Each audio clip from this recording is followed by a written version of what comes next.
Nos alegra mucho saludarles. Bienvenido a esta serie de estudios Salvación lograda con sangre. Estamos hablando acerca de los últimos momentos de la vida de nuestro Señor Jesucristo mientras estuvo en esta tierra. El tema en esta ocasión lo hemos titulado El Creador ha sido sepultado. La lectura bíblica la encontramos en el libro de San Marcos en el capítulo 15, versículo 44 al 46.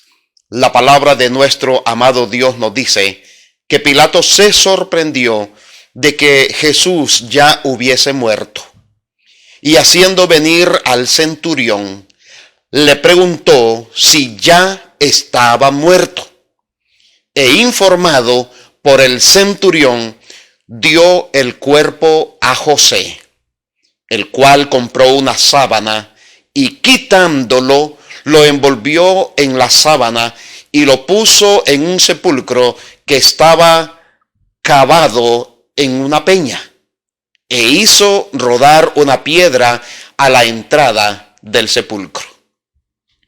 Sin duda, este es un momento solemne en la vida de los seres humanos, la muerte de nuestro amado Señor Jesucristo.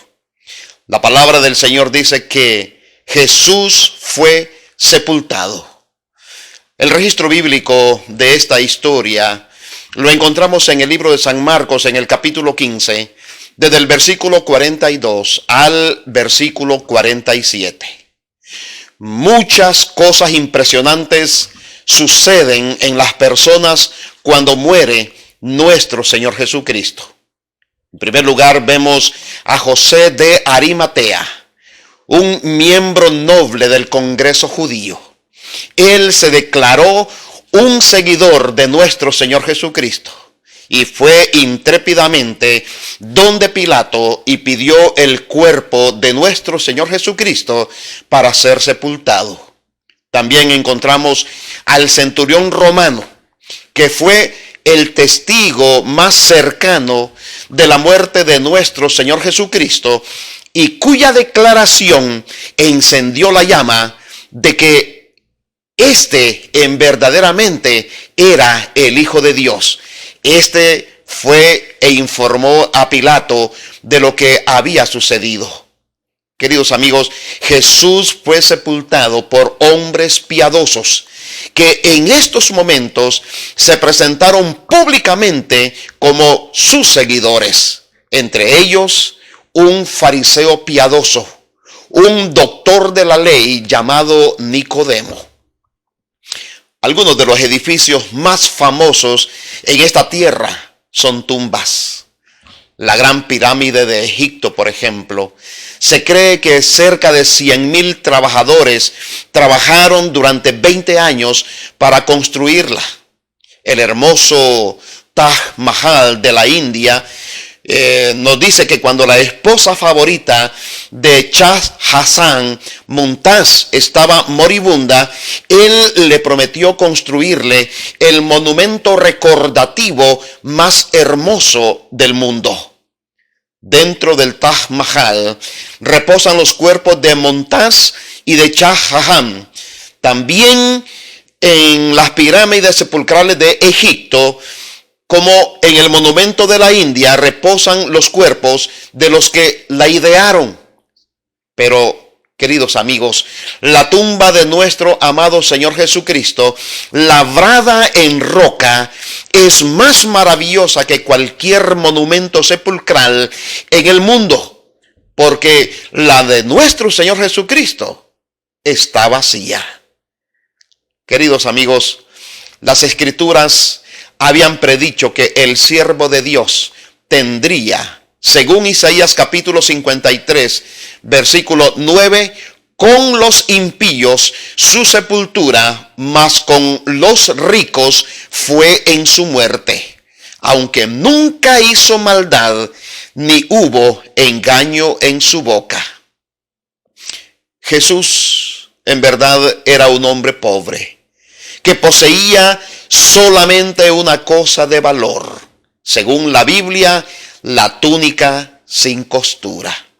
Sobre esta túnica, esta prenda de nuestro Señor Jesucristo, los soldados romanos echaron suerte.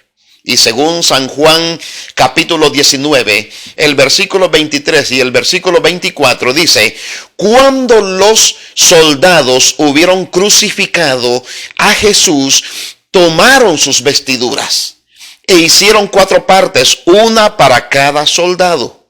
Tomaron también su túnica, la cual era sin costura, de un solo tejido de arriba hacia abajo. Entonces los soldados dijeron: no la vamos a partir, sino que vamos a echar suerte sobre ella, a ver de quién será. Esto fue para que se cumpliese lo que la Escritura decía acerca de nuestro Señor, que dice: repartieron entre sí mis vestidos y sobre mis ropas echaron suerte, y así lo hicieron los soldados. Queridos, parecía improbable que nuestro Señor Jesucristo fuese sepultado en la tumba de una persona rica. Sin embargo, así sucedió. 2 miembros del Sanedrín, el concilio de los judíos, después de la muerte de nuestro Señor Jesucristo, se identificaron públicamente con él. Marcos menciona a José de Arimatea, y el apóstol San Juan nos dice que Nicodemo, quien se había entrevistado con nuestro Señor Jesucristo de noche, se unió también a José. San Juan capítulo 19, versículo 38 al 42 dice: después de todo esto, José de Arimatea, que era discípulo de Jesús, pero secretamente por miedo de los judíos, rogó a Pilato que le permitiese llevarse el cuerpo de Jesús. Y Pilato se lo concedió. Entonces vino y se llevó el cuerpo de Jesús. También Nicodemo, el que antes había entrevistado a Jesús de noche, vino Nicodemo trayendo un compuesto de mirra y de áloes como 100 libras. Tomaron pues José de Arimatea y Nicodemo el cuerpo de Jesús y lo envolvieron en lienzos con especias aromáticas, según era la costumbre de sepultar entre los judíos. Y en el lugar donde había sido crucificado había un huerto. Y en el huerto un sepulcro nuevo, en el cual no habían puesto a ninguno. Allí pues, por causa de la preparación de la Pascua de los judíos y porque aquel sepulcro estaba cerca, pusieron a nuestro Señor Jesucristo. En 1 Corintios capítulo 15, versículos 3 y 4, el apóstol Pablo menciona una antigua formulación del Evangelio. La palabra del Señor dice: porque primeramente os he enseñado lo que asimismo recibí, que Cristo murió por nuestros pecados, conforme a las Escrituras, y que fue sepultado, y que resucitó al tercer día, conforme a las Escrituras, y que apareció a Cefas y después a los 12. Queridos amigos, esta afirmación incluye las palabras "y que fue sepultado". Observemos cuán importante era para los primeros cristianos incluir este hecho, que Jesús fue sepultado. Todo el Nuevo Testamento palpita con esta certeza de que Jesús resucitó de los muertos. En todo el libro de los Hechos centraliza la prédica de los apóstoles en 2 declaraciones básicas. Primero, que Cristo Jesús ha resucitado, y segundo, que Él ha derramado el Espíritu Santo. Estas son sin duda 2 noticias fundamentales para la naciente iglesia y su predicación. a todo el mundo. Por eso la formulación del Evangelio en 2 de Corintios capítulo 5 versículo 15 vincula 3 hechos importantes. La palabra del Señor dice ahí en el versículo 15, y por todos murió, para que los que viven ya no vivan para sí, sino para aquel que murió y resucitó por ellos. En primer lugar, centralizaban la predicación en que Cristo Jesús murió por nuestros pecados. Segundo, centralizaban que Cristo, nuestro Salvador, fue sepultado. Y en tercer lugar, que nuestro Señor Jesucristo había y ha resucitado. De esta manera, queridos amigos, la sepultura de nuestro Señor Jesucristo no es un asunto sin importancia. Subraya la gran verdad de que Él, nuestro Señor Jesucristo, realmente murió.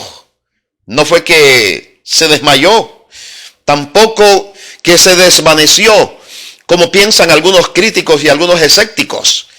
La sepultura de nuestro Señor Jesucristo hace de su muerte y de su resurrección un poderoso y glorioso milagro. Queridos amigos, solamente en el contexto de la muerte de nuestro Señor Jesucristo es como nosotros podemos comprender la importancia de su resurrección. Notemos los siguientes versículos que encontramos en la palabra de nuestro amado Dios. Por ejemplo, en Levíticos, el capítulo 17, en el versículo 11 dice, porque la vida de la carne en la sangre está. Y yo os la he dado para hacer expiación sobre el altar por vuestras almas. Y la misma sangre hará expiación de la persona. San Mateo capítulo 26, versículo 28 dice, porque esto es mi sangre del nuevo pacto, que por muchos es derramada para remisión de los pecados. San Juan capítulo 19, versículo 40, la palabra del Señor dice, tomaron pues el cuerpo de nuestro Señor Jesucristo y lo envolvieron en lienzos con especias aromáticas, según es costumbre sepultar entre los judíos. Esto fue lo que hicieron José de Arimatea y Nicodemo. En el libro de Romanos, en el capítulo 5, versículos 6 al 8 dice el apóstol Pablo, porque Cristo, cuando aún nosotros éramos débiles, a su tiempo murió por los impíos. Ciertamente apenas morirá alguno por un justo. Con todo, pudiera ser que alguno osara morir por el bueno. Mas Dios muestra su amor para con nosotros en que, siendo aún pecadores, Cristo murió por nosotros. En el capítulo 6 de Romanos, en el versículo 4, el apóstol Pablo dice lo siguiente, porque somos sepultados juntamente con Él para muerte por el bautismo, a fin de que como Cristo resucitó de los muertos por la gloria del Padre, así también nosotros andemos en vida nueva. Y el apóstol Pablo nos dice nuevamente en 1 de Corintios capítulo 5, versículo 7, limpiaos pues de la vieja levadura, para que seáis nueva masa, sin levadura como sois, porque nuestra Pascua, que es Cristo, ya fue sacrificada por nosotros. Queridos amigos, queridos hermanos, la Biblia es clara. Nuestro Señor Jesucristo murió por nuestros pecados. Y su muerte es un componente vital, importante, trascendental de capital importancia en el plan de la salvación. Queridos, entendamos bien esto. Jesús murió por tus pecados, sí, por los tuyos, pero también murió por mis pecados. Sin la muerte de nuestro Señor Jesucristo no hubiese habido expiación, ni redención, ni vida eterna para quienes de otro modo estaríamos perdidos para siempre. Por más que el ser humano quiera ignorar este hecho, nunca podrá. La muerte de nuestro Señor Jesucristo estará esculpida en su mente para siempre. Y va a llegar el momento en que en forma decisiva nosotros vamos a ser confrontados para aceptar o rechazar esta verdad en nuestras vidas. Por eso, queridos amigos, la muerte de nuestro Señor Jesucristo es un asunto crítico para cada ser humano que existe o habrá existido en esta tierra. Por eso, su muerte es tan importante para nosotros y para nuestra esperanza futura. Su muerte nos ayuda a garantizar la anulación final de nuestra propia muerte. Su muerte, queridos amigos, neutraliza y desvanece la sentencia de muerte que pendía sobre nuestras cabezas. Ahora nosotros podemos aspirar a la vida eterna. Por su muerte, nosotros que nos entregamos a Jesús no moriremos eternamente. Su muerte nos impregna vida y vida en abundancia. Y queridos amigos, es increíble lo que vamos a decir, pero la única muerte de la cual nosotros debemos de estar felices que haya ocurrido es la muerte de nuestro Señor Jesucristo. Sí, queridos amigos, alabo a nuestro Dios Padre por la muerte de Jesús, muerte divina, muerte anhelada, muerte redentora, muerte vivificadora. Parece contradictorio, pero su muerte hace brotar la vida para toda la humanidad que desea ser salva. Su muerte fue el abono que hizo brotar la esperanza en una humanidad destinada a la destrucción. Su muerte ahora nos permite ver el futuro de la vida eterna y no la muerte eterna en un futuro. Su muerte, queridos amigos, y la resurrección de nuestro Señor Jesucristo es la mayor evidencia de que el Padre está satisfecho con nuestra salvación y solo espera que ocurra el anhelado encuentro en las mansiones celestiales. Gloriosa muerte y gloriosa vida que nos ha otorgado nuestro poderoso Salvador para todos y cada uno de los seres humanos. Gracias, gracias, querido Jesús, por esa maravillosa salvación. Vamos a orar. Padre querido, gracias le damos por la muerte de nuestro Señor Jesucristo. Gracias por su sacrificio. Gracias porque nos rescató, porque era la única manera como podíamos ser rescatados. Ahora nuestra parte es aceptar el sacrificio de nuestro Salvador, aceptar a Jesús como nuestro Salvador personal.